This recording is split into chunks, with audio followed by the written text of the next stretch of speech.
Warning: the following video contains explicit language which may be offensive to some viewers or inappropriate for children. The content within this video is intended for mature audiences only.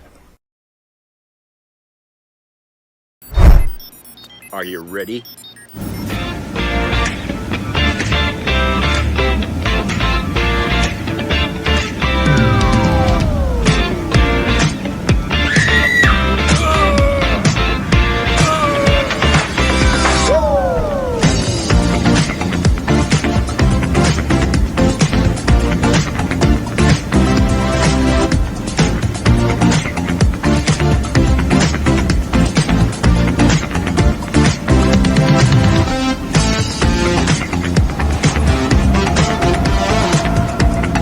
It's Jeff.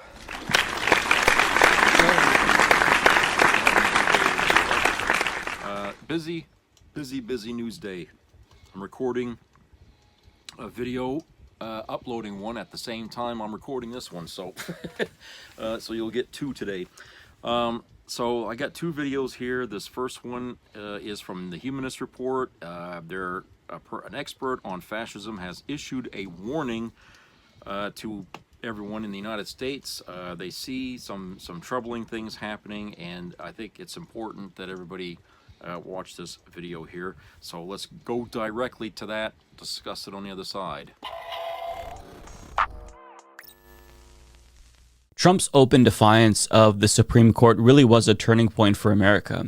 And to see this administration unequivocally refuse to comply with a 9-0 Supreme Court decision where there's no ambiguity is genuinely shocking to witness, even if we all expected this. And it marks the beginning of a new era in American history where we are no longer a flawed liberal democracy. Those days are behind us.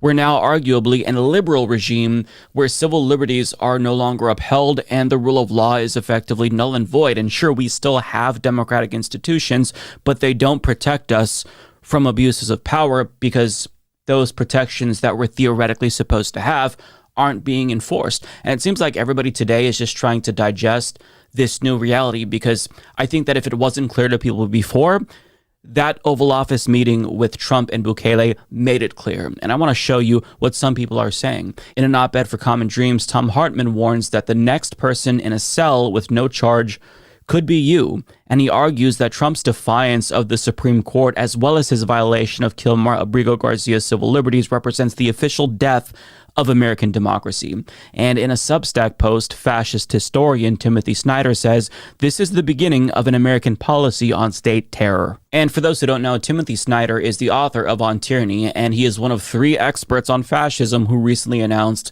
that he's going to be leaving the United States. And that decision has been criticized. For example, in an op-ed for The Nation, George Packer argues that fleeing the country feels like obeying in advance, which is something that Snyder himself says you shouldn't do. But at the same time, Packer sympathizes with these historians who are leaving, writing, they're fleeing America as they see it falling under an authoritarian regime. They're watching the rule of law wither and due process disappear, while a chill of fear settles over the country's most powerful law firms, universities, and media owners. They're getting out while they can. And Packer goes on to argue that it's hard to know when to get out in these types of situations, although he doesn't think that now is the time, and I think that's reasonable. I would agree with him. Nonetheless, it is alarming to see literal experts on fascism flee the country right now.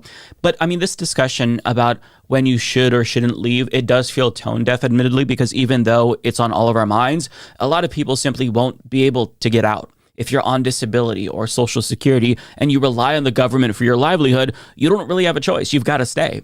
If you can't find a new job abroad, you're kind of stuck here too. And the overwhelming majority of Americans aren't going to be able to leave if and when shit really hits the fan. So I feel like at this point it makes sense to just assume that we're all going to stay. And with that in mind, we should mentally prepare ourselves for whatever comes next and try to do our best to survive. You know, there are citizens around the world who grew up in authoritarian regimes, and it's all that they know. So sure, it's going to be an adjustment period for us in America who have known liberal democracy, at least a flawed one, forever, but it's not necessarily a death sentence. And the fact that I can still make videos criticizing Donald Trump and you can still post memes about him on social media, that is a sign that not all hope is lost, at least yet. But going back to Snyder's warning about this being the beginning of an era of American state terror, That is something that is significant, and I want to talk about what he means by that and why he thinks we're in that era now. He writes, "The control of language is necessary to undermine a legal or constitutional order. Our rule of law begins with notions such as the people and their rights. If politicians shift the framework to criminals and terrorism, then they are shifting the purpose of the state. In the United States, we are governed by the Constitution.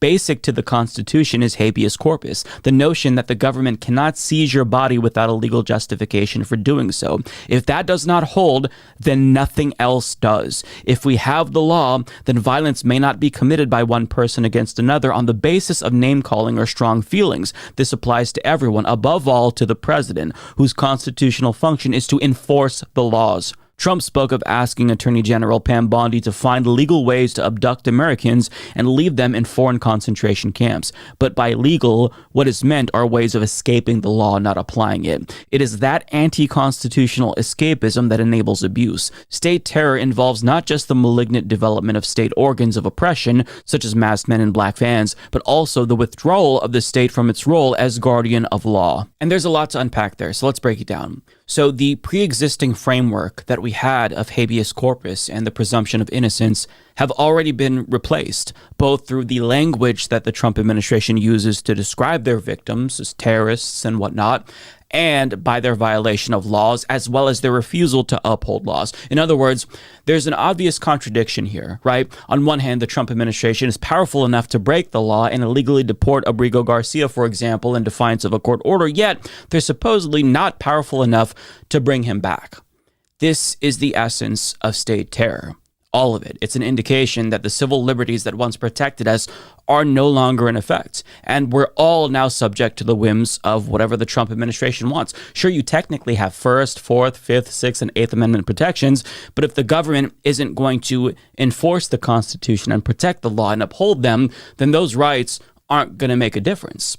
So we've transitioned from law and order to what Snyder calls an escape from law and order. And from there, the escape from law devolves into coercion, i.e. state terror, and we've now reached that point where coercion has replaced our system of law and order. Now, Snyder argues, quote, "In the history of state terror, the escape from law into coercion takes three forms, all of which were on display incipiently in the White House yesterday: the leader principle, the state of exception, and the zone of statelessness." So let's take some time to talk through these three principles, because I think that if you understand what they mean and how they apply to Donald Trump, it's going to be evident that what Timothy is saying here is valid. So the first is the leadership principle, which just means that everything the leader does is by definition good, according to the leader, of course, because the leader purports to represent the people. I mean, this is Donald Trump. He explicitly tweeted this, basically. He said something to the effect of, "He who saves his country violates no laws."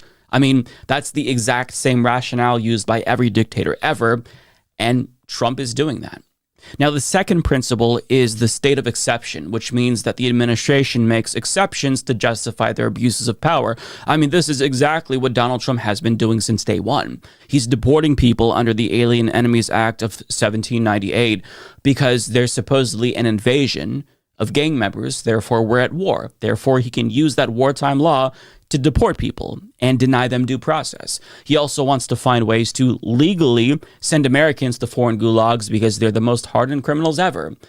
Mahmoud Khalil doesn't get First or Sixth Amendment protections because he's not a citizen. Doge can illegally access your data because they're rooting out fraud. AP can be denied press credentials in spite of a court order saying that they have to give them to them because they're biased. I mean, the pattern of exceptions that they continuously carve out to justify their lawbreaking is one way that they engage in coercion. And the third and final principle is the zone of statelessness, which is where the state physically moves people to different areas where domestic laws don't apply.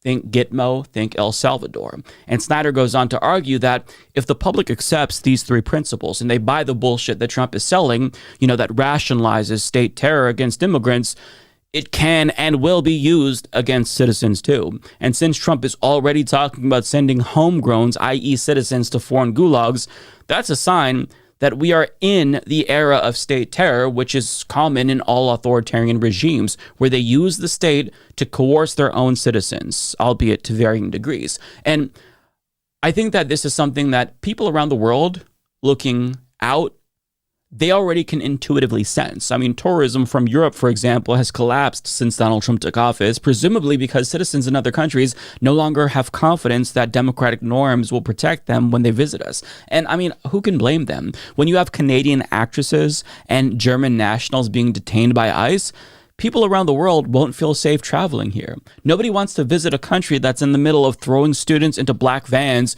and deporting green card holders for criticizing Israel. I mean, just yesterday, Mohsen Madawi, a Columbia student protest leader, was arrested by ICE after he was called in for a citizenship interview. On top of that, Newsweek reports that a 19-year-old named Merwil Gutierrez was mistakenly arrested by ICE, and even though they realized that he wasn't their target, it didn't matter. Quote, the officers grabbed him and two other boys right at the entrance to our building, one said. No, he's not the one, like they were looking for someone else, but the other said, take him anyway. Wilmer told Documented, an independent nonprofit newsroom dedicated to reporting for immigrant communities in New York City. And that young man was sent to a gulag in El Salvador where he's probably going to be for the rest of his life. Also, some ICE agents could meet their weekly quota. These people have no regard for anyone's humanity. And if they can do this to him, they could do this to you too. So the rest of the world can see what's happening. You know, the question is, do Americans? Sometimes it's hard to be self-aware. Americans in particular have that problem. So do Americans understand the gravity of the situation? Will they continue to go on with their daily lives as if nothing is happening? Or will they inform themselves and stay engaged and condemn what's happening? That matters because how Americans respond in this era of state terror will determine how bad it's actually going to get. I mean, if you become numb or desensitized to these kidnappings and you lose your sense of outrage and stop talking about them, it's only going to get worse. I mean, we'll only be able to weather the storm, if we're going to be able to weather it at all, if we're a united front, you know, if we show up for each other and speak out. So even though it's exhausting and depressing, you cannot check out, because if you do, the fascists win. Yeah, pretty dire. Pretty fucking dire. You know, for black people who lived in this country, okay, it's never been a welcoming nation for them. Okay, let's be honest about that. Okay, people that are black have never been welcomed here as, you know, as they should be. And now it's going to be even worse. Now it's going to be even worse, because when you got the president sitting here talking about let's start deporting Americans, okay, who do you think he's looking at, knowing his history? Who do you think he's looking at? Okay, we both know who the target's going to be. After he's done getting rid of, you know, who he considers to be illegal, he's going to go after those who are legal in this country and, you know, people of dark skin.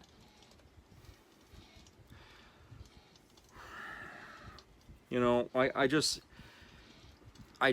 wish that the same people who found angst with him last year, okay, bad enough where they tried to harm him in some way, were around now. Okay, it's like, you know what, where these people just disappear or something? I mean, he's more hated today than he was last year when he was running for president. Do you understand what I'm saying? His approval numbers were higher than they are now, which means people hate him more today than they did last year. That's just a few months ago. And 3 people tried to kill him. Or they plotted to anyway. The first one, you know, only got some innocent bystander, but, you know, and I'm thinking, you know, now that he's even more hated, where are these fucking clowns? Okay, where are the MAGA people out there that have been screwed over? You know, the violent MAGAs out there. Okay, because you know they're in the wings. You know, it's like I said, and this is very, very true here. Trump's in danger here. He's in danger. He shouldn't be out on the fucking street. He shouldn't be out playing golf and acting like, oh, nobody's going to do anything. He's really ignorant. I think, anyway. Because, hey, if the Secret Service was as bad as we're led to believe, that they couldn't protect him 3 times in a row, you know, then, hey, it's only a matter of time. It's only a matter of time. And I know that, people out there are kind of thinking the same. But you have to wonder, why was it easier then, but, now we don't see it happening, I mean, there's been many times in this country since Abraham Lincoln when people hated somebody bad enough where, hey, we are a government that has a long history of violence against politicians. Okay, it's no different today than it was before. We haven't changed. Okay, Barack Obama, some fucking asshole in Maine, plotted to try to go after him. Okay, fortunately they got the guy, but there's been all kinds in every presidency, I think, where people were angry enough to do shit like that. But you think when he's sitting here talking about rounding up Americans, okay, and I know, and I'm willing to bet everything I own, okay, he's not talking about just Americans, in general, but he's really, because you don't want to say it, he's thinking about black Americans. All right, they are going to be targets. And so I just, knowing how he's treated black people in the past and the things that he said about them, okay, and you can look up his name, you can go online and look up his fucking name and every fucking case and every complaint ever made against him, all grounded in racism that he was giving out, okay, it's all there. And so I know they're going to be targets. I just know they're going to be. And, a guy like him who wants to be a dictator, he can only thrive on being that and maintain it through division and fear. Okay? He pit the whole country against illegals in America last year. Okay? He turned the whole country against anyone who was illegal. We never had a problem with them before. Okay? I mean, sure, we talked a lot about the border and, the hordes of people coming across the border. Okay? Even though Biden had set a record of returning people back across the border, but nobody ever brings that up. Okay? Biden was just as hard as anybody when it came to the border. But no, we need to make him look weak so that way Trump can get in there, all right? And so, even then, okay, he was turning our country against itself and keeping us from discussing the real issues that concern us, okay? Which is like, wages and being able to buy things and feed ourselves and have health care, okay? Remember those things? Okay, we really didn't talk much about that, except maybe Kamala brought it up a lot. But, as far as Trump goes, that wasn't the issue. He was too concerned about Haitians eating your pets. And, he was too concerned, about, people smuggling in drugs from Canada and from Mexico. Okay, basically talking all this garbage that was designed to get everybody on his what do I call it? His miscellaneous side, because these things were not really important to him. What was important to him is that he was going to isolate this country from the world in whatever fucking way he could. And it had to start by getting the people to hate certain people. He had to get Americans against Americans in order to accomplish that. He's done a pretty damn good job of doing that right now just on the economic side. Okay? And now he's sitting here trying to, China, what's his name? Xi, the president of China, whatever they call him, dictator, whatever.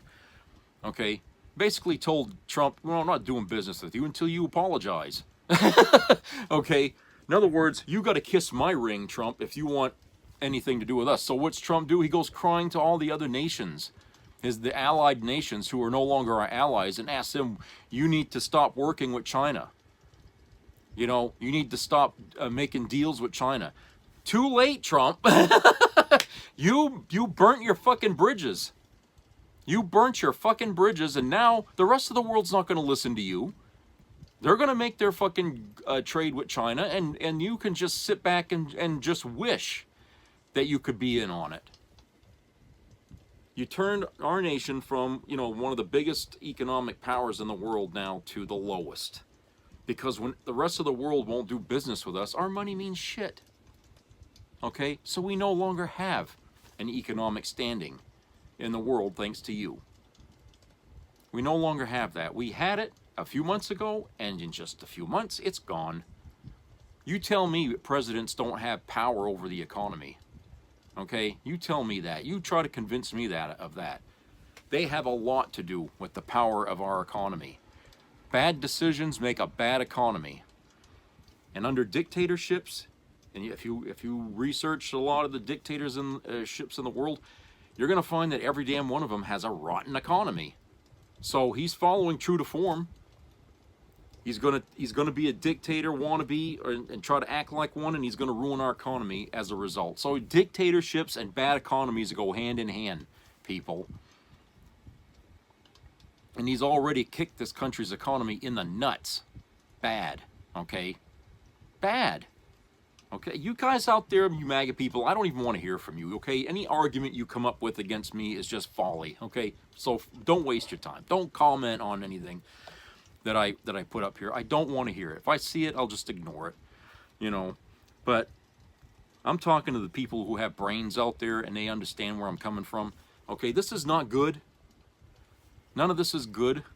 These things are not good. I mean, we're all basically going to be Albrega Garcia now, all of us. Because, I mean, first, of course, like I said, the black people are all going to be like that. They're just going to be doors kicked in at the middle of the night. They're going to take them out of their beds, handcuff them, beat them, put them in a van, and you'll never see them again. That's what's going to happen.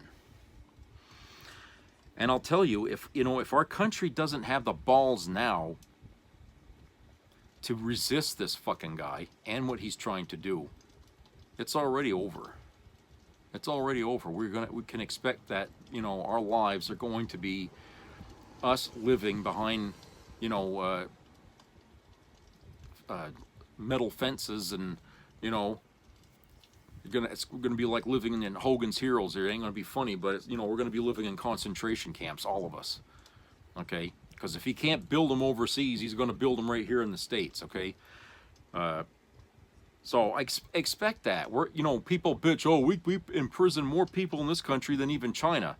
Well, guess what? That number's about to go up exponentially here in the next few years. Okay, or a lot of us are going to be put in prison for no goddamn good reason, for not breaking any rules except pissing off some orange fat man. That's basically what we're going to be thrown in jail for. Do you think that's just? Okay, well, it might be for you MAGA nuts out there, okay? Because, hey, anybody that crosses me or something, I'm going to get annoyed and I'm going to get even with you. Okay, you're such pansies, all of you. Goddamn fucking assholes, you all, you know. And, you know, they can't take any criticism. Christ, one punch in their face here and they go down crying. But that's what we got here, people. That's what we friggin' got. Hold on a second. There's a phrase going around that actually Trump started, but everybody else has kind of rewritten. And here's the phrase: anyone who saves this nation from Trump violates no law.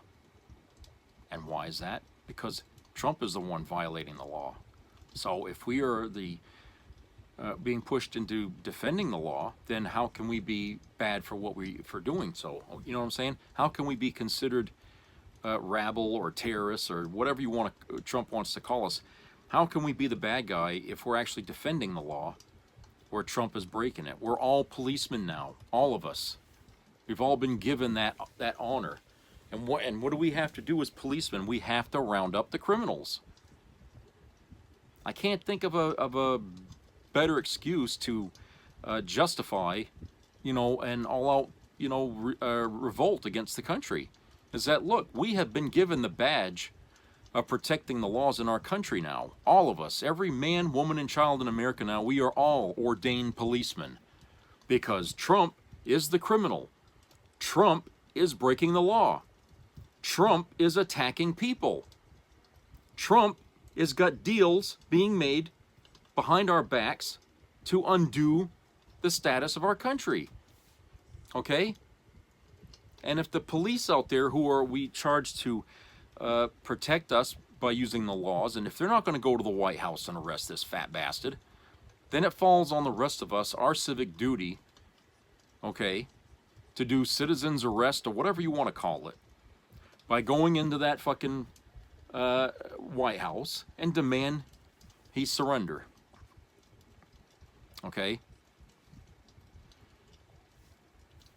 I don't see how anybody could fault any American out there who's thinking like that, okay? Because if you do, then that means you do care about law being followed and obeyed in this country, because you believe in a civilized society. You believed in a democracy where we all participate in it, okay? You want things to be civil.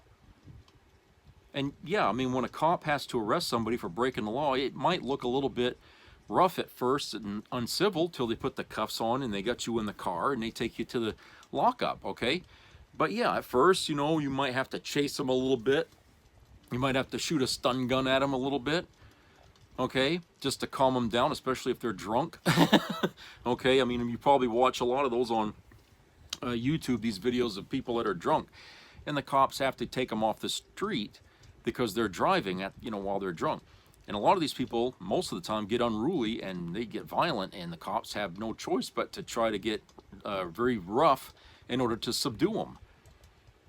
So, I mean, if you take that and look at on a big picture where you got an entire country trying to subdue the president, yeah, it's going to look violent, but once you got him, we can put him through the process that we all believe in. You know, gets due process, which he's denied everybody. Okay, he'll enjoy the due process to do what we do best in this country here, you know, and that's to maintain our civility. Okay, I mean, I know it hasn't been a stellar fucking thing. We've had our problems, but it's better than what Trump's planning on doing to us. So, if we want to revolt against that system, I would say that the law's on our side, because we're being tasked to be the policeman for this country, because Trump is the criminal in chief, and he needs to be removed from office because he's breaking the law.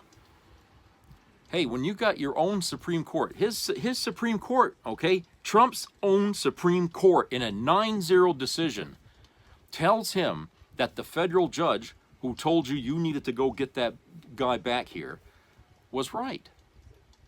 Okay?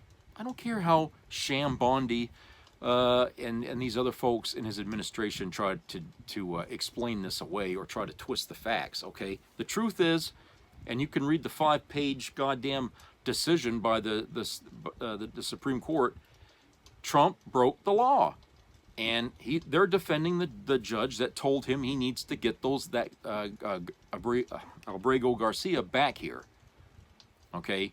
Because if you want to deport him, you got to do it the right way. And that's to go through the system, the due process that we all enjoy. Every fucking mass murderer we've ever had in this country had that fucking privilege of going through the due process. You know, being an illegal is not the biggest fucking crime in the world. But, you know, you listen to MAGA and you think it is. Okay? But every single person, every single fucking person that's been rounded up, and they're still at it, by the way.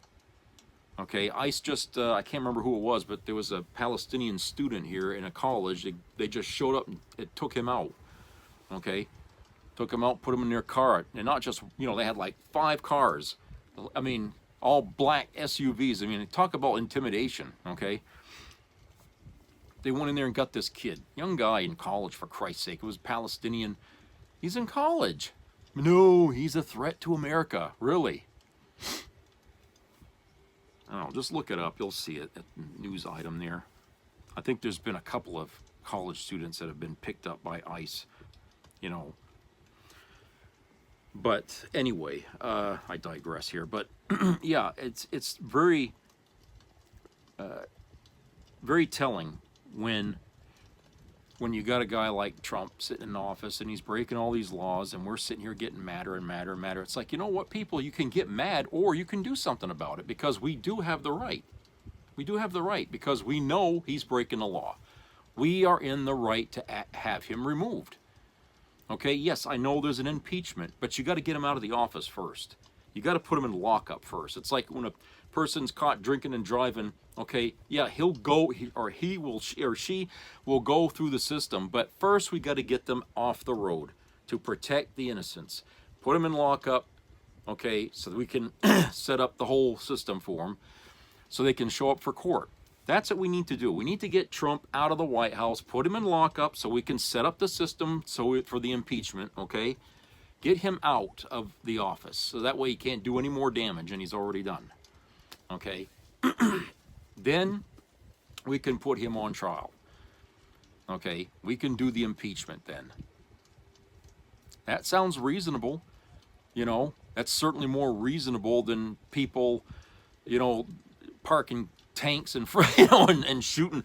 Okay, all we got to do is be there to take him in. Okay, yeah, he's gonna have his people there to try to push back. Okay, but when they see over 1 million plus people, I mean, it'd be just like what happened with January 6th, where all those just completely overwhelmed, Everybody had to evacuate the Capitol because they knew they were getting in. All right, they knew they were getting in. But like I said, we have to understand that we are in the right here. The people who are resisting Trump, who want to stop what he's doing, we are in the right because the law is on our side. It's certainly not on his side because he's stepping all over it, breaking it, doing everything he can to avoid it, to hurry up and get what he wants done. And this guy, this president, and I can't remember his name, from El Salvador, okay, he's one of the fucking lackeys of Trump. Okay, to get him to come to this country, a dictator, and sit with the president and act like he's like, oh, a nice guy. You people would shit your fucking pants if you knew what was going on in his country. Okay, he is no nice man. I mean, it'd be like Trump having a dinner with Saddam Hussein. Okay, that's who this fucking guy from El Salvador is. And so Trump feels comfortable around people like that. Doesn't that also raise red flags with you? I mean, Jesus, I mean, the fact that, you know, you guys thought Bill Clinton was getting a blowjob raised so many red flags, you people couldn't, your hair was on fire. But yet, we got a president sitting down with dictators, okay, and chewing the ass off of people who are fighting to save their countries, by the way. You know who I'm talking about. Okay, but he'll sit down with dictators and cut deals with them and work together with them to undo this country. That's treason of the highest order. Treason. You know, he's actually having El Salvador attack people in this country. Because where do they go when they pick them up? El Salvador.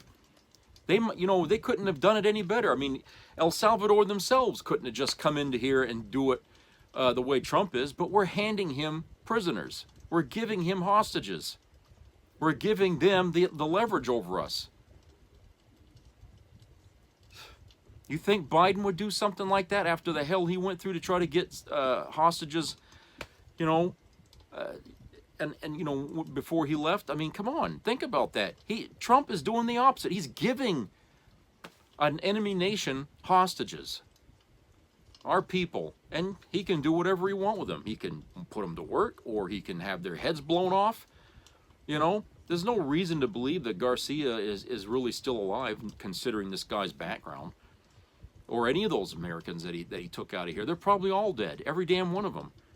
You heard what he said about, oh, we don't want criminals. They're criminals in his eye, but never. But did this guy ever bother to look at the evidence? There is no evidence. They were just deemed criminals by ICE. And you know how ICE is, okay? They got no stellar fucking honesty behind them. These people are just thugs. So, this guy here, you know, this president here of El Salvador, he's nothing more than a fucking thug himself. but Trump loves them. Okay? And they're doing business together. I guarantee you somebody's making money off of this, putting those people in that concentration camp or whatever they maximum security. What do they call it? Supermax, whatever the hell it is. They've been showing pictures of this building here on TV there,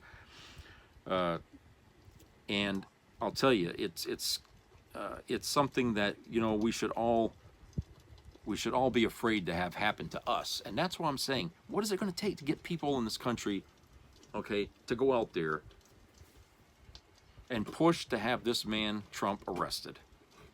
He's broke the laws of our country. He's committed treason. More than one occasion, my friends, okay? Let's not forget about the fucking secret documents he had in his bathroom there before he won office again. Okay, he still hasn't answered for that.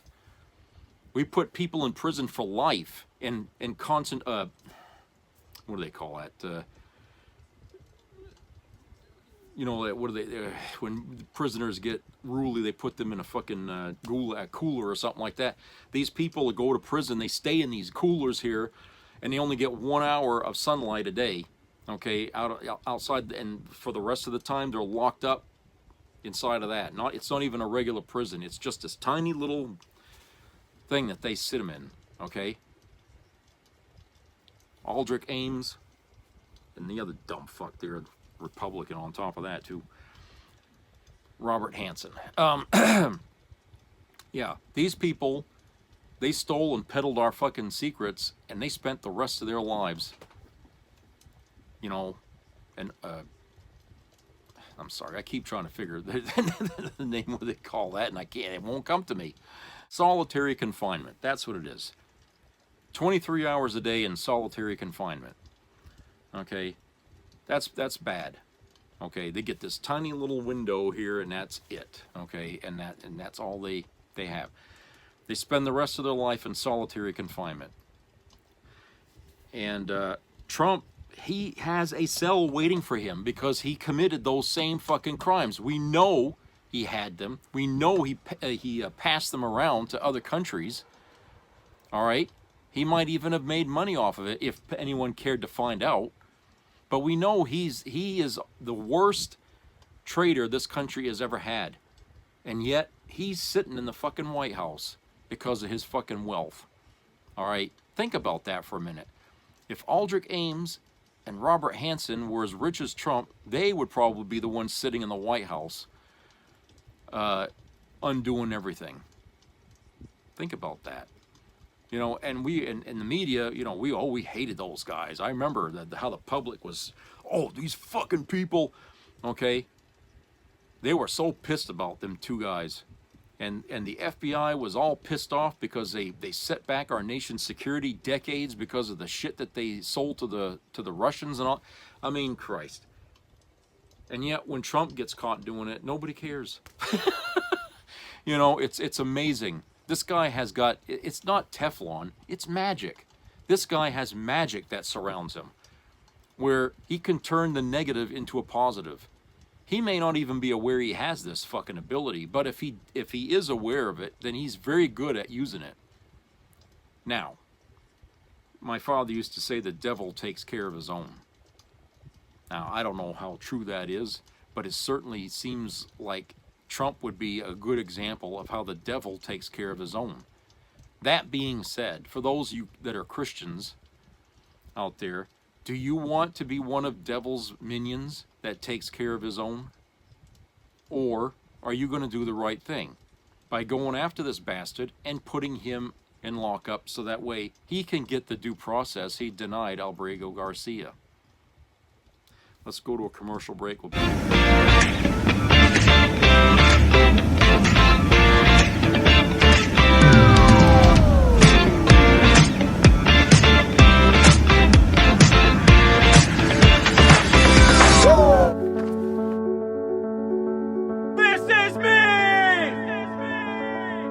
I'm Alex Curtis. I'm a lobsterman in Maine, and this is me. I'm Roxy Sugar, and this is me. I'm Eric Hopkins. I'm an artist, and this is me. This is me. me. This is me. This is me. At the end of the journey, the main thing is you. original.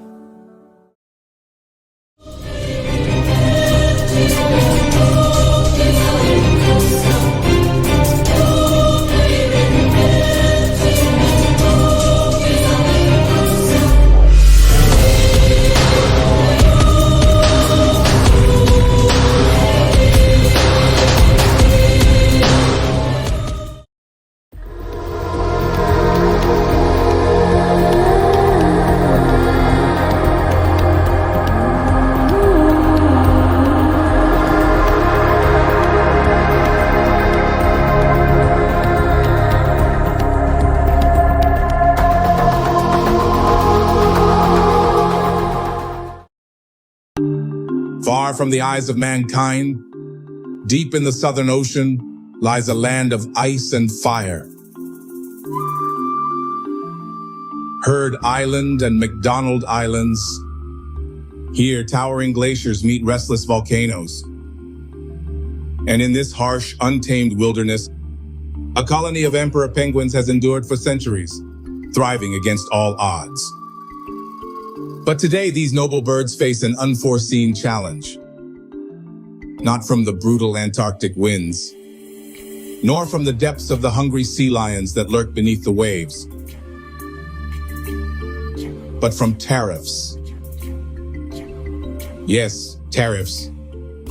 Imposed by President Donald J. Trump, these economic barriers have rippled across the globe, even reaching these distant, forgotten isles. The impact, devastating. Once free to import fish from their Antarctic neighbors, the penguins now face soaring seafood costs. Squid, taxed. Krill, sanctioned. Herring, a delicacy reserved for only the wealthiest of seabirds.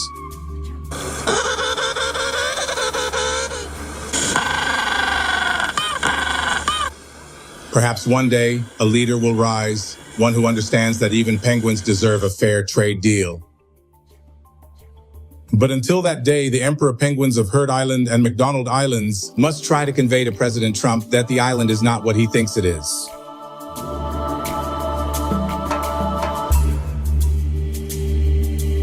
Really hate that sad loser, Mr. Newberger.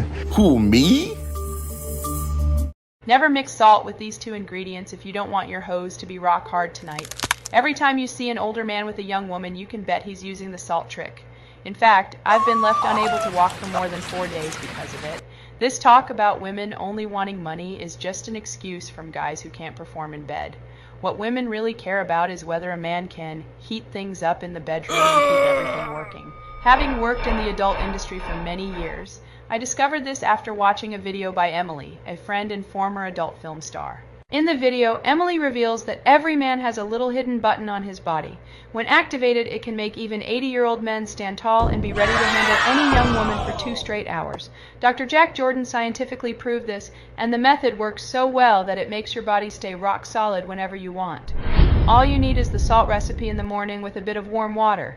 It takes less than 15 seconds. Fun fact, this recipe was banned for over 40 years because it threatened the sales of the famous little blue pill in pharmacies. After the video about salt featuring the ex-actress went viral, I can now share it here. Just click the link in the description or the pinned comment to access everything you need to make this recipe. Watch the video alone because it includes some very steamy practical demonstrations. Jack shows exactly how to do it and the results it delivers instantly. Everything you can imagine happens right in front of the cameras with nothing censored. So grab your headphones, click the link below, and get ready for content so hot it might even make you want to join in yourself.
Some people have a deep, abiding respect for the natural beauty that was once this country. And some people don't. People start pollution. People can stop it.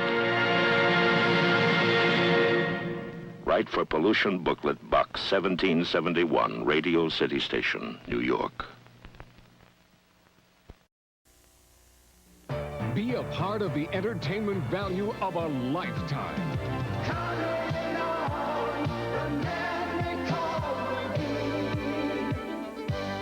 I loved it.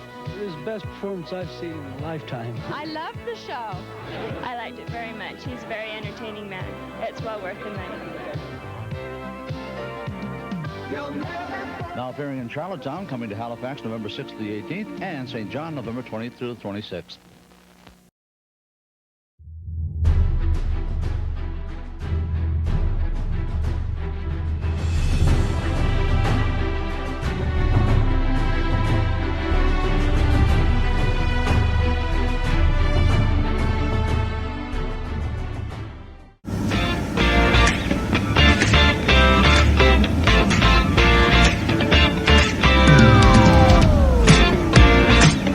Welcome back.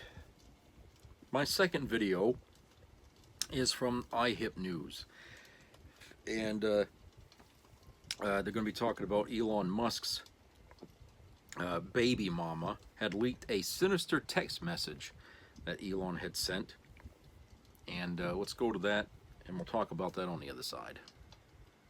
Elon Musk is the biggest weirdo on the planet, and there is a story breaking about his text exchange with one of his baby mamas, Ashley St. Clair, who is this MAGA influencer.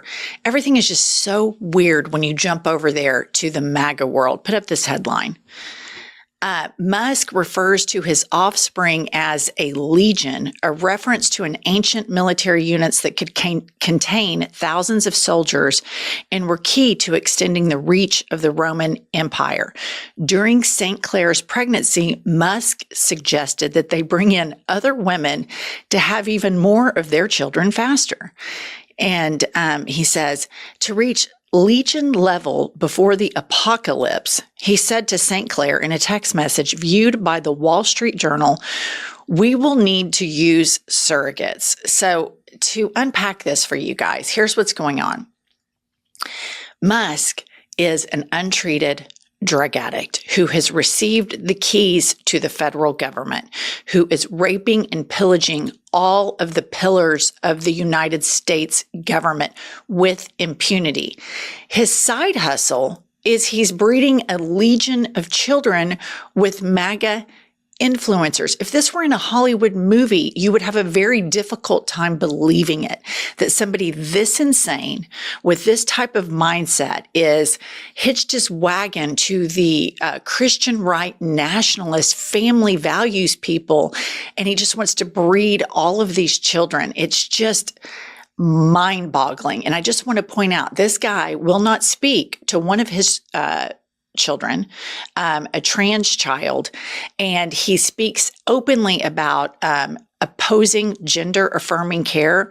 Well, all of these surrogates and IVF that he would do with the surrogates, I hate to break it to you, that's gender-affirming care, Elon Musk. Here's something that is even more sinister than his side hustle project of breeding a legion of children. When he is actually in the government and you have an oligarch who has infiltrated the government, this is new. This is new in authoritarians, where an oligarch actually has the keys to the government. Here's what he's doing once he's inside. Please put up the headline.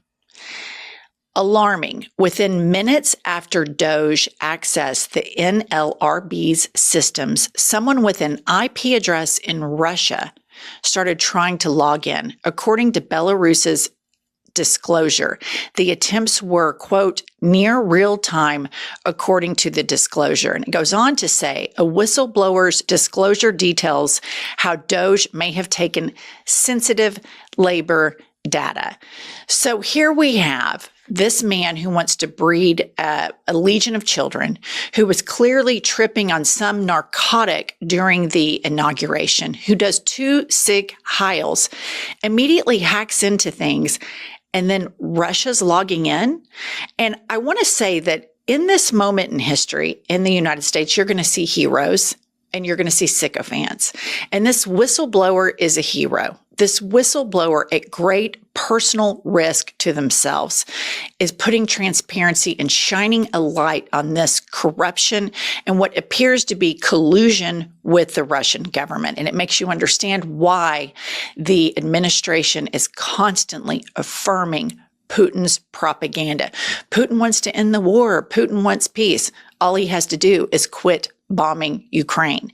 But the Trump administration and all of these people surrounding him clearly are colluding with Putin, which bizarrely at the same time, Russian state TV is always trolling Trump and ridiculing Trump, which makes you question, like, what do they have over him? What is it? What is going on? And Elon Musk certainly seems to know, since his Doge crackheads are allowing Russia to log in real time.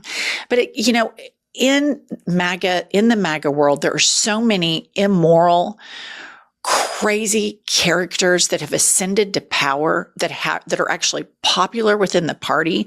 And one of them, of course, is Marjorie Taylor Greene. And she has a town hall. And at this town hall, it goes about how you would think it would. Let's play this first video. That are not just living at the border. Ladies and gentlemen, they're all inside the interior of the United States. How about the KKK? All inside the interior of the United States. The terrorist group going after black and You can head out. The protest is outside. Thank you very much. Protest is outside. You funny nigga!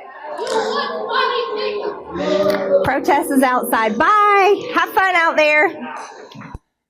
So, I mean, this is about what you would expect. That woman calls her a butch body bigot, which, I mean, the petty person in me just kind of loves that. But Marjorie Taylor Greene is not somebody who would welcome conflicting ideas at a table to try to move ground and see where there is common ground. This is a person who worships Trump. Her whole identity is supporting Trump. She will probably be wearing the gold lapel at any moment. But here's another video from the same shit show of a rally that she has. They support illegal aliens. Thank you. Thank you, guys. So, all she's doing up there is throwing red meat to a very white, rural Georgia electorate. And she is dehumanizing and demeaning immigrants. And I want to remind everybody that Marjorie Taylor Greene claims to be a big Jesus gal, and she talks about her Bible all the time. But the people she rips into the most are the most marginalized people in the United States of America. And she supports the richest, most privileged people in the United States of America. And she's learned how to buy on the dips, and she's learned how to game the system. Marjorie Taylor Greene is a charlatan, a corrupt dipshit to her core. And the saddest part about this is Marjorie doesn't exist in a vacuum. There are tens of millions of people in the right-wing media echo chamber that are exactly like her, support her, and it is a cancer in this country. But speaking of MAGA family values, put up this tweet. If you're charged with rape and human trafficking, Trump personally helps bring you back to the United States. If you're a working class father of 3 charged with no crime, Trump says it's, quote, not up to him. And this is a perfect message right now.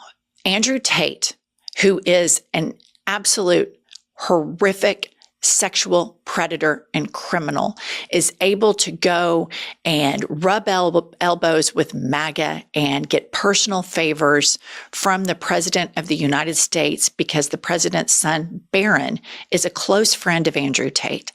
And they promote these predators and they appoint predators in their cabinet on purpose. This is an authoritarian play. This is letting the public know certain people can get away with certain things because they've curried favor with us. Other people cannot. If you're a hardworking, tax-paying person and you're a family person and you happen to be from a different country who has sought asylum here, no empathy for you. They are going to send you without due process to a concentration camp, and they're already laying the groundwork. They're already talking about it. They are going to start sending American citizens to this concentration camp. And these are MAGA family values. Predators, sexual predators. You can gain all the access. You can get appointed in our government. You can ascend to be the president of the United States. Working class people, you're the pawn. You are the absolute pawn in this. But also, here's a video of what Trump and his MAGA Nazi police state intend to do with people who help immigrants. There are laws on the books that make it a criminal offense to shield or harbor illegal immigrants, like the sanctuary state city leaders have been doing. Do you think they should be prosecuted to the fullest extent of the law and possibly put in prison? Absolutely. And hold tight on that one. Because it's coming. It's coming. I've been clear on that since day one. The sanctuary city can sit by and watch their communities get ravaged by illegal aliens. They can watch young women get raped and murdered. Trump administration not going to stand for that. So, okay, I just think it's super rich that all of these MAGA people claim that they care so much about children and they're so pro-family, yet they've never done one goddamn thing about the gun problem in America. Not one. Not one. Why? Because the gun industry has lobbyists and they all profit off the death of children. They don't give a shit. They're using immigrants and they're using the default setting of many white Americans as racism to get you to go along with this police state. Why is Trump wrecking the economy? Why is he picking on the press? Why is he doing all this crazy shit? Because he wants to be the only one with power. If everybody in commerce and business got together and grew a pair, if Zuckerberg, Bezos, and others said, we're done with this, you're clearly not for democracy, we made a huge mistake, and they all banded together, they would have power against him. So that's why he either has them, number one, coming to bend the knee, or number two, he's trying to take away their license in the instance of the media. They are trying to get a police state. Democracy, the Constitution, all of this is over, and all the people that are triple Trumpers, you voted for this. It was all there the entire time. Next up, I have a tweet from Ian Bremmer that I think really, really nails exactly where we are as a country, foreign policy-wise. Put up the tweet. The Trump administration is more politically aligned with El Salvador than Canada and the European Union. This is challenging for a lot of world leaders to accept. I also think this is very challenging for Wall Street to accept. I also think this is very challenging for people that live on the coast that thought, I'm going to vote for my income. I like these Trump tax breaks. I like fiscal conservatism. I want my 401k to skyrocket. And they don't understand that MAGA has aligned with Christian nationalists. And what they want to do is start taking away the rights from everyone and dismantling democracy. Corrupt governments do not have good economies. Period. There is not an economy in the world where the government is this corrupt that it is a stable economy. Wall Street is learning this the hard way. Working class Americans that are triple Trumpers are learning this. They're so insane that they're already having their policies that are preventing farmers from conducting business have failed via these tariffs. They're already now, we're going to have to bail out the farmers. These people do not know shit from Shinola, and what they want is a police state. And lastly, I want to leave you with a glimmer of hope in all of this horrific despair that we just reviewed. AOC and Bernie Sanders are barnstorming the country in very, very red counties. Tens of thousands of people are showing up. And the message here is this. The message is that the people have power, that businesses shouldn't get more play and more favor in government than the people. They're not ceding anybody's rights. They're not throwing anybody under the bus, AOC and Bernie. They're fighting for everyone because none of us are free until all of us are free. And watch this clip. And right now, he's going after the media. I don't know if any of you saw it. He is now wanting to take away CBS's license because they did a story that criticized him. Oh, my word! CBS criticized him. Oh, let's drive them out of business. How terrible is that? This is exactly the way. Bernie Sanders is nailing it. Donald Trump and all of these men are the biggest titty babies on the planet. If you don't want criticism, don't run for the big stage. This is a part of being in a democracy. You get criticized. Your team gets criticized. These men are so thin-skinned and so diabolical at heart, and they're so broken. They want to force everybody to love them. They would rather somebody lie and say we love you than have genuine adoration because their policies are good. They know their policies are shit. They know they're corrupt. They know they're playing for the 1%, but they want the masses to love them. And Bernie and AOC are reminding everybody that it is our right to united we stand. Hate these motherfuckers to the end of this earth. We do not have to bend the knee to these weak-minded, thin-skinned men that wear makeup every single day, yet parade around telling us how masculine they are. All right, stick with our channel. We're trying to get to 1 million, and I'll see you all later today. Whistleblower, I mean, is a hero, I think. To be able to say this stuff about Musk, given the way the government is right now, the way it's shaped. I mean, we're as close to a police state, I think, as this country has ever seen.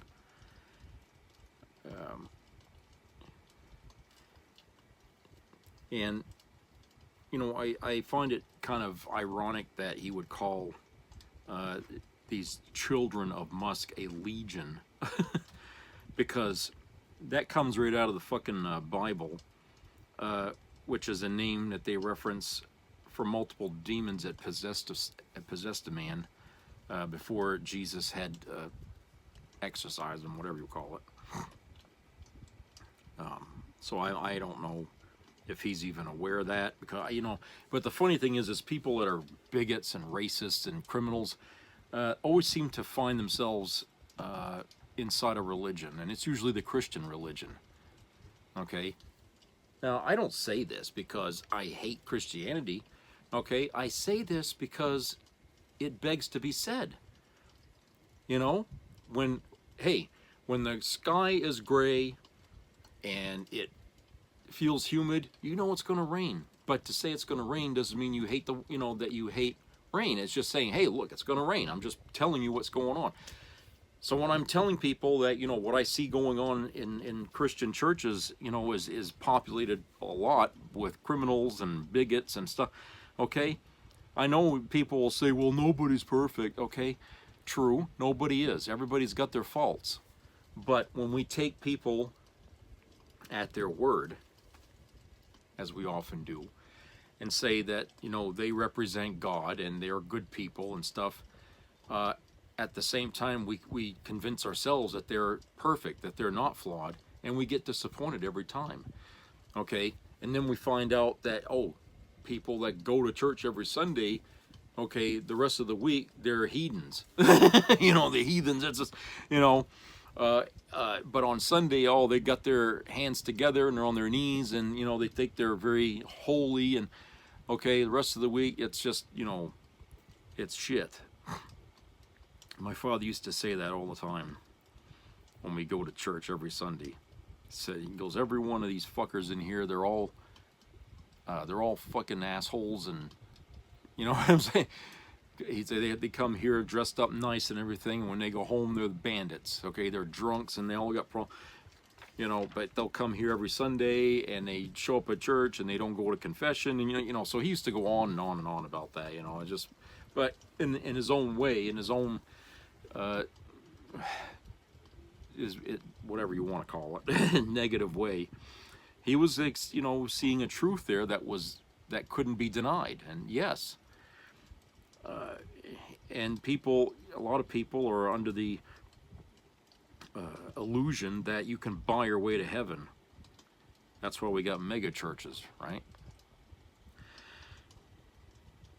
So I mean, I think, you know, I think there was this movie here. It was based on a true story that I watched, where this guy was going around impregnating women.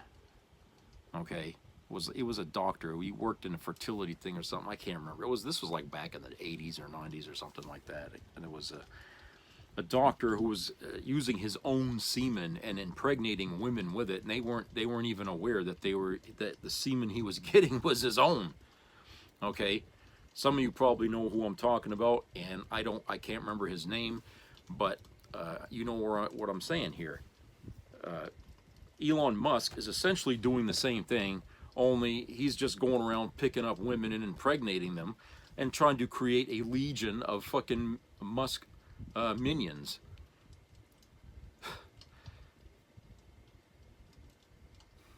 I mean, yeah, he was a drug addict. He was a lot of things. Does that mean that his brain is so screwed up that he would think like that? I mean, look, it sounds too contrived for someone to be brain damaged to come up with an idea like that. You know what I'm saying?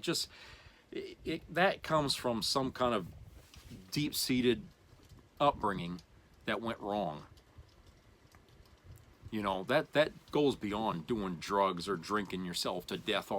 Okay, I don't think drugs has anything to do with it. I think this is something that he believed in for many, many moons, okay, going way back to his early years, that he thought was something that was probably imparted to him by his father or his mother. Remember, he grew up in South Africa, okay? And he doesn't think that segregation is an issue. He doesn't think that hating black people is an issue. So that gives you an idea of what kind of an upbringing he had.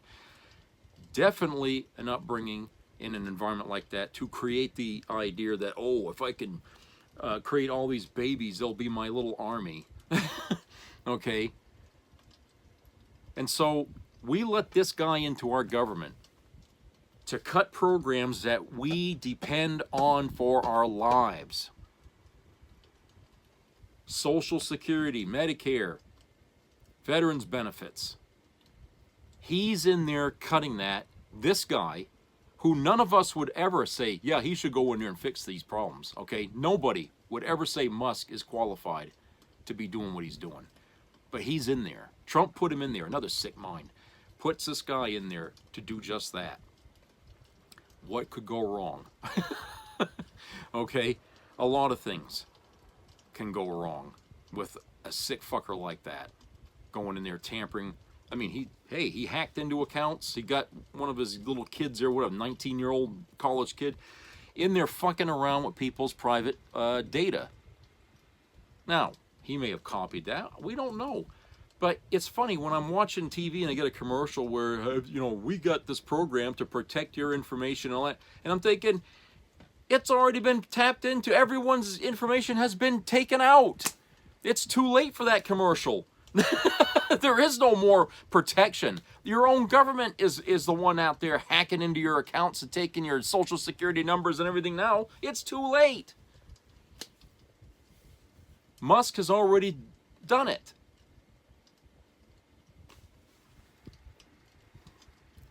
He wasn't elected to do that job, okay? It's not a government job. People keep saying Doge is no, it isn't. Doge has nothing to do with the United States government. It only exists because Trump lets it exist. Trump uses that to attack the government, but it's not a government agency. It was not voted on. It is not funded by the government, okay? It has no relationship to it at all. And the people who work in the government don't need or don't have to take any fucking advice from the bastard that runs it. Nobody needed to, you know, yeah, they cut funds and all that, okay? They didn't have to. They could just say, well, we'll take it under advisement. That's the best that Doge could actually do legally, is to present them with ideas on how to save money. And the government can say, well, we'll just take it under advisement and lock it up somewhere. But they were under no obligation to do a damn thing Doge said. But because we got willing people in our country who are tied to Trump in all kinds of ways, they're going to do what he wants. They'll follow Doge and ignore their own goddamn government program that's supposed to do what Doge does, okay? But they would choose Trump over their own government, which puts a lot of them under a big spotlight. I was talking about treason before. They're crossing that line by simply ignoring their own fucking jobs, by what they're supposed to do and what they can't do. But they're taking advice from an outside agency that has absolutely nothing to do with the government. It wasn't something that Congress invented or anything like that. That was a Trump-made thing. That was it. And because the president makes it, doesn't make it so. Okay, just because he made Doge does not make that's a government agency. I'm sorry. It takes more than the president to create such a thing. All right? And it wasn't done in the right legal way. So, Musk, the kind of guy Musk is, and they put him in charge of that apparatus, and everybody being willing participants on taking the advice of this asshole that they put in there, in a way makes them all guilty of the same crime, okay? Because they know they don't have to do this stuff. Because if it was Bill Clinton who created Doge, and Doge was telling the Republicans where to cut, do you think any of those motherfuckers would do it? No. Of course not. They would argue what I'm arguing right now. They would say exactly the same thing they have no obligation to listen to Doge at any fucking level, and the president has no authority to force that shit down their throats, okay? All the Doge can do is make recommendations, and the government can take it or leave it. They are under no obligation to do it. But because Trump has everybody around him scared shitless, okay, or he's got them sucking off the tit of whatever money he's got, okay, these people are just basically, you know, lackeys. They don't do anything until Trump tells them what to do. In the meantime, they go around shooting their mouth off like Marjorie Taylor Greene and saying stupid shit. That's as much as you're going to get out of them.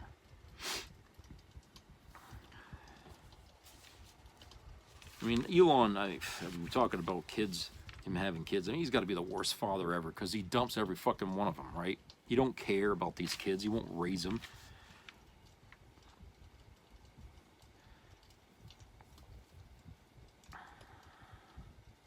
You know, and the idea, you know, and kind of going back here a little bit on Albrego Garcia and how, you know, he was taken out of here because they said he was illegal.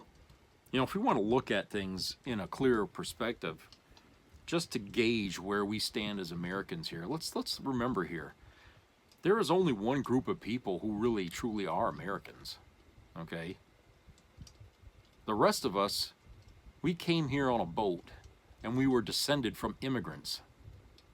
But there were already people living here. They're the real Americans. The rest of us, well, including Trump, we could all deport ourselves to El Salvador and end up there and hand this country over to the Native Americans. But you know what? That would never happen. It would never happen.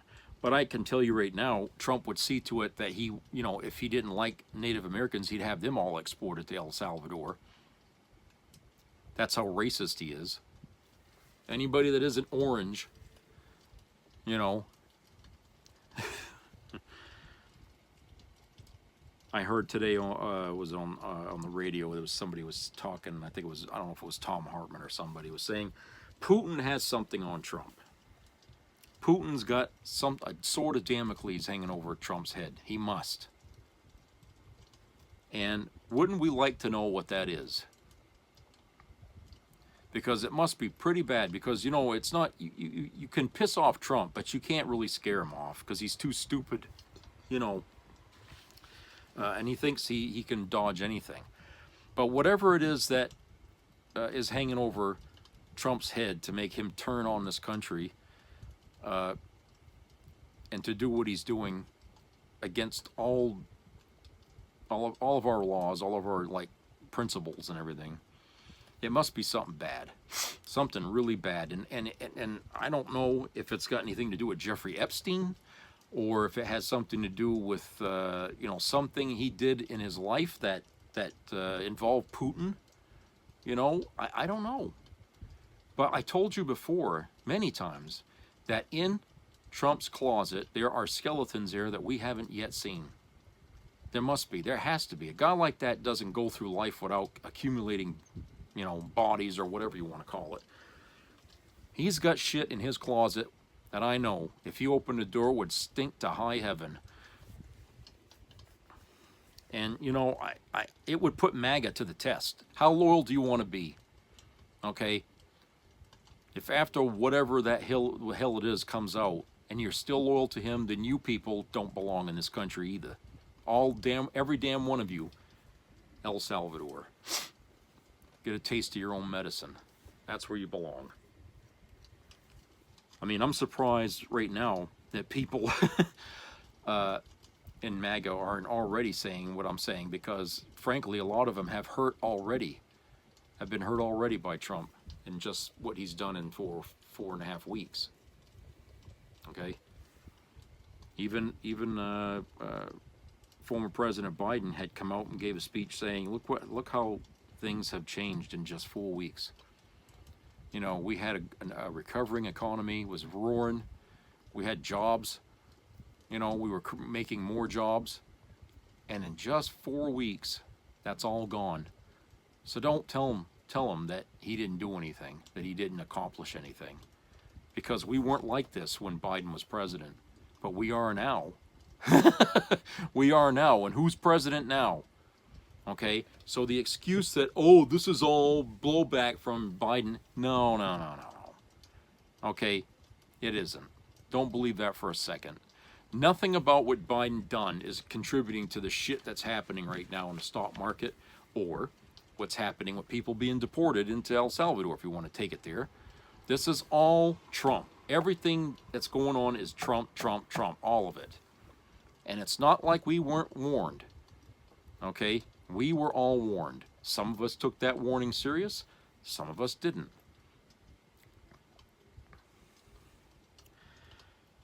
And, you know, the rest of the world, you know, they look at Americans in a different way now. At first, you know, we were envied because we had a country that, you know, was pretty okay, I guess, more or less. I mean, I ain't going to say it was perfect, but, you know, we had a democracy, you know, it was a work in progress. It needed work. We had our issues we were battling socially, a lot of it unnecessary. And through those battles, our social battles, I think that's what kind of spilled into our government and corrupted it. You know, because we couldn't settle and make a stand against certain things.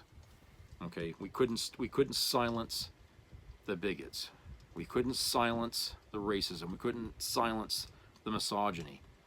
When we should have really cracked down on people like that.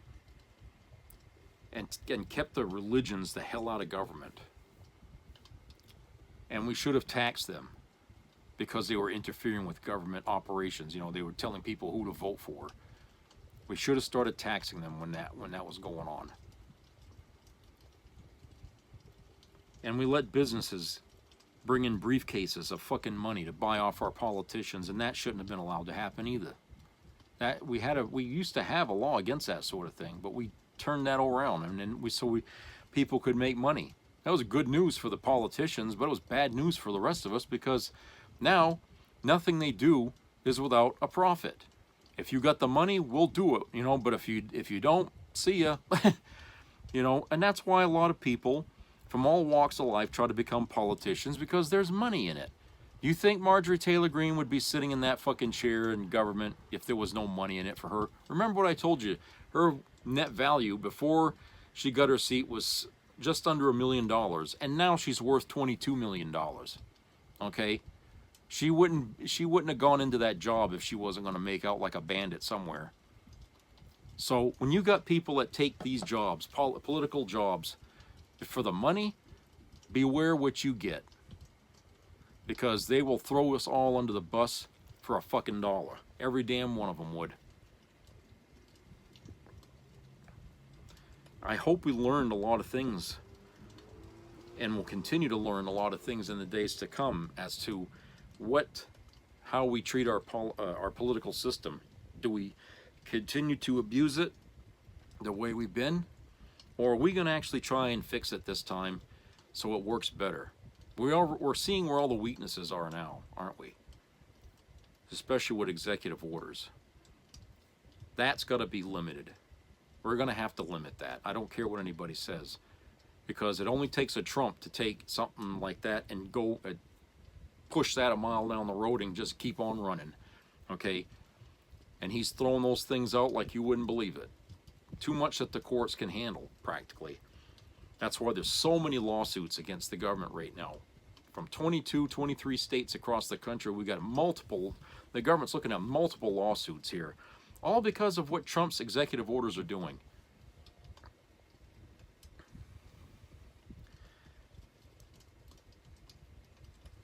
I mean, right now in the state of Maine, he's coming down hard on the state because of 2 trans athletes that the state has. 2. But he's focusing sham Bondi on coming after the state of Maine. Okay? Some people say, well, that's just a distraction. He's trying to give us smoke and mirrors while he's doing the real thing behind our backs. That could be it. I mean, that may be the reason why he's focused the media's attention on what's happening in Maine right now, because he's up to no good. We found out he's interested in exporting Americans. Maybe it's got something to do with that. Maybe he's making plans on rounding up Americans. In the meantime, he's distracting us with this bullshit transgender issue here of just 2 athletes in our in our state that are Come on, people. Come on. Use your fucking head. You know? God.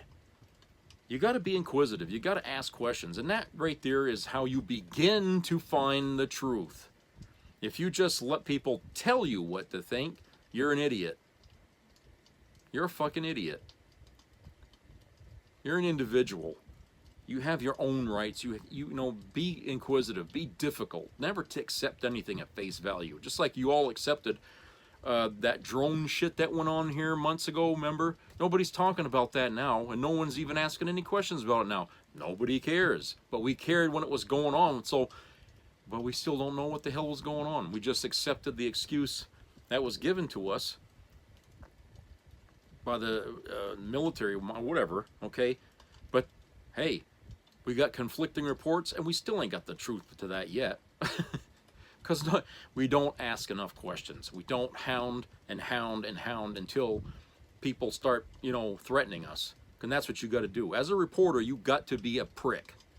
Okay? You don't walk away until you get a fucking answer. But too many reporters today, they take whatever answer they get and they run a story with it. And most of the time, that story ain't even true. Okay? And right now, I think the press with this Albreo Garcia issue here, they need to fucking drive Pam Bondi nuts with that. Especially that, what's her name there, Miss Piggy there, the one they got that talks to the press. Okay? They need to talk to her too and drive her up the fucking wall. Pressure that bitch. It won't look good when you got everybody banned from the fucking press conferences. You know then the government's hiding something. All right, that's it for today. I hope everybody has a great rest of the week. So subscribe, comment, share. Keep your ears open for health-related issues. And, you know, treat each other kind, be neighborly, and help each other out, because we're going to need that. So I'll talk to you later. Take care, everybody. Bye-bye.